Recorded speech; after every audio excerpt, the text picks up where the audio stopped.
भाई आप अगर जापान आना चाह रहे, चाहे घूमने के लिए आ रहे, चाहे पढ़ने के लिए आ रहे, चाहे नौकरी के लिए आ रहे हैं और कंफ्यूज हो कि भाई वहाँ इंडियन खाना मिलेगा कि नहीं मिलेगा और मिलेगा तो कितने का मिलेगा, क्या कॉस्ट पड़ेगा, तो आप बिल्कुल राइट वीडियो पे आए हैं। लास्ट तक दिखाना, एक एक चीज़ दिखाऊंगा आपको कि इंडियन फूड का कितना कॉस्ट पड़ेगा जापान में।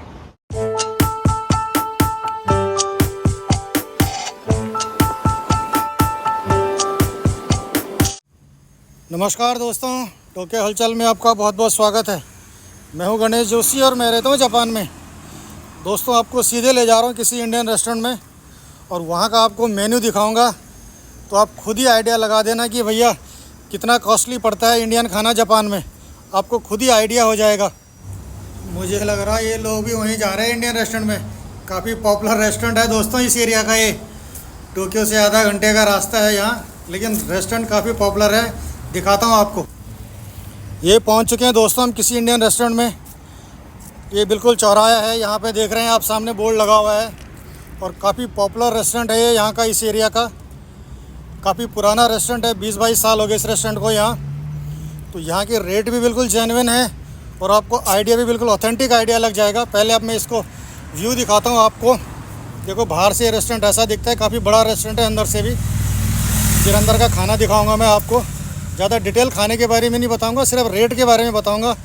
पहले मैं आपको ये बाहर का व्यू दिखाता हूँ ताकि आपको ये ना लगे कि भाई ये कहीं गली कूचे का रेस्टोरेंट है, पता नहीं सस्ता होगा क्या होगा। देखो सामने स्टाफ भी घूम रहे हैं अंदर, सब अपने जानने वाले लोग हैं। सामने गेस्ट भी बैठे हुए जैसे आपको दिख रहा होगा। तो आपको ये आइडिया हो जाएगा कि भैया कितना महंगा पड़ता है इंडियन खाना। अगर आप वहाँ से आ रहे हैं तो एक क्यूरियोसिटी तो रहती है यार कि कितना महंगा पड़ेगा, क्या पड़ेगा। घूमने जा रहे हैं तो कितना बजट बनेगा, तो बजट उस हिसाब से बनाता है हर कोई आदमी। ये देख लो आप, बहुत अच्छा रेस्टोरेंट है, साफ़ सुथरा रेस्टोरेंट है और टोक्यो से आधा घंटे का, पौन घंटे का रास्ता है मेन टोक्यो से इधर। ये सबसे पहले आप बाहर का व्यू देख लो इसका। बिल्कुल पॉपुलर जगह पे रेस्टोरेंट है, ना ज़्यादा महंगा है ना ज़्यादा सस्ता है। ये देखो सामने वर्ल्ड फेमस मोटरसाइकिल का कोई शोरूम है, इसके बारे में भी आपको बताऊँगा एक दिन, इसकी वीडियो बनाऊँगा इसका भी। अभी आपको अंदर लेके चलता हूँ दोस्तों और वहाँ का मेन्यू दिखाता हूँ आपको कि कितना महंगा है इंडियन रेस्टोरेंट।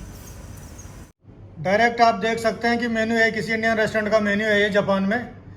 ये टोक्यो के नज़दीक एक रेस्टोरेंट है और उसका मेन्यू दिखा रहा हूँ मैं आपको। डायरेक्ट आप देख सकते हैं। ये देखो जैसे यहाँ पे चिकन करी है 1045 येन की है ये। इस तरह से आप सारा देख सकते हैं। कीमा करी का रेट भी देख सकते हैं आप, यहाँ इंग्लिश में भी लिखा हुआ है और जापानी में भी लिखा हुआ है। बटर चिकन करी का रेट देख सकते हैं आप। मटन करी है, पोर्क करी है, कढ़ाई चिकन है, सी फूड करी है, प्रॉन्स करी है, वेजिटेबल करी है, पालक पनीर है, दाल है। इस तरह से आप देख सकते हैं दोस्तों। करी, यहाँ सब चीज़ के लिए करी बोलते हैं भाई। ये मत सोचना आपकी करी करी क्या लगा हुआ है। जापान में जितनी भी चीज़ें हैं उनको करी ज़रूर बोलना है। मटन के आगे करी ज़रूर लगाना है, बटर चिकन के आगे करी ज़रूर लगाना है।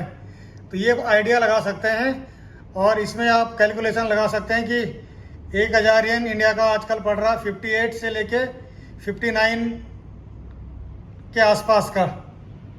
यानी अगर 1000 येन होंगे तो वहाँ के 580 या 600 रुपये के आसपास होंगे। तो उस हिसाब से आप कैलकुलेशन लगा सकते हो। ये क्वांटिटी है फुल पोर्शन की। अगर आप फुल पोर्शन लेते हो तो, अगर हाफ लेते हो तो इतनी क्वांटिटी मिलेगी जैसे आपको दिख रहा है। क्वांटिटी इसमें ज़्यादा नहीं आती, सिर्फ एक ही आदमी के मतलब की क्वांटिटी आती है भाई साहब इसमें। ऐसा नहीं है कि इंडिया की तरह हमने एक फुल बटर चिकन लिया तो 2-3 आदमी आराम से खा सकते हैं। यहाँ ऐसा नहीं है, बिल्कुल एक ही आदमी के लगभग की क्वांटिटी होती है। तो आप अंदाज लगा देना। जैसे आपने देखा रेट इस समय कि अगर एक करी और एक नान खाते हैं सिर्फ, तो 1200-1300-1400 येन के लगभग का पड़ेगा। अगर मेन टोक्यो में आ रहे हैं तो 1500-1600 येन का भी पड़ सकता है। अगर टोक्यो से थोड़ा आधा 1 घंटे के डिस्टेंस में आ रहे हैं तो 1000, 1200-1300 का पड़ेगा। यानी इंडिया के हिसाब से आपका 800, 900, 1000 के आसपास का एक करी नान और एक छोटा सा ड्रिंक पड़ेगा, समझ लो एक टाइम का। और दूसरे टाइम का प्लस 1000 कर दो और नाश्ता का लगभग 500-600 नाश्ता का पड़ेगा। तो मेरे हिसाब से कम एक दिन का आपका 2500 के आसपास पड़ेगा। 2500 रुपये एक दिन का नाश्ता और 2 टाइम का खाना, चाय वाय उसके साथ। और उसके अलावा अगर आप भैया दारू वारू पीने के शौकीन हो तो उसका तो अलग ही रेट है फिर। वैसे दारू यहाँ ज़्यादा महंगी नहीं है, मुझे ये लगता है कि इंडिया से सस्ती होगी भाई यहाँ दारू, क्योंकि मैंने खुद देखा है कि जो बोतल स्कॉच की मैंने वहाँ 2500 के आसपास की देखी इंडियन रुपीज़ की, वो यहाँ 700-800 में मिल रही है। इंडियन करेंसी का अगर कैलकुलेशन करो तो 700-800 में मिल रही है बढ़िया स्कॉच विस्की। तो ज़्यादा दारू का ज़्यादा महंगा नहीं है, लेकिन वो तो चलो सेकेंडरी चीज़ हुई दारू वारू का तो। लेकिन खाने का मैंने आपको बता दिया कि 2500 के आसपास का एक दिन का पड़ेगा आपको, अगर आप रेस्टोरेंटों में खाना खाते हो। और भाई अगर आप अपना घर में बनाओगे तो थोड़ा बहुत कम पड़ सकता है, लेकिन घर में तभी बनाओगे जब ज़्यादा लंबा रहोगे।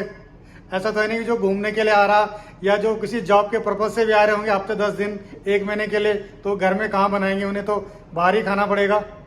तो इस हिसाब से आप कैलकुलेशन लेके चलना कि 2500 के आसपास आपका पड़ेगा विदाउट ड्रिंक। और ड्रिंक का अलग तो वो तो एक्स्ट्रा है, फिर उसमें आप कहीं तक भी जा सकते हो, कोई लिमिट नहीं उसकी। यानी कि भाई अगर आप 1 महीने तक रहोगे जापान में तो 75-80 हज़ार रुपये खाने का है आपका।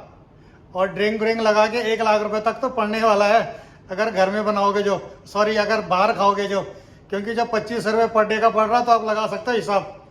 ये कैलकुलेशन लेके चलना आप जितने दिन के लिए भी जापान आ रहे हो। एक सिंगल पर्सन का खर्चा है ये, और डबल पर्सन का होगा तो आप खुद ही लगा सकते हो। तो ये मैंने आपको जस्ट एक रफली आइडिया दिया, और इससे थोड़ा बहुत ऊपर नीचे हो सकता है, लेकिन इतना नहीं होगा कि 2500 मैंने बोला तो आपको 1000, 1200, 1300 का, इतना नहीं होगा। थोड़ा बहुत फर्क पड़ सकता है, 200-400 का, 100-200 का ऊपर नीचे, लेकिन ज़्यादा फर्क नहीं पड़ेगा। अधिकांश यही रेट पड़ने वाला है आपको। तो दोस्तों ये मैंने आपको आइडिया बता दिया। अगर आपको जानकारी अच्छी लगी हो तो प्लीज़ वीडियो को लाइक, शेयर और सब्सक्राइब जरूर कर देना। ऑलरेडी किसी ने अगर कर रखा है तो उसका बहुत बहुत धन्यवाद।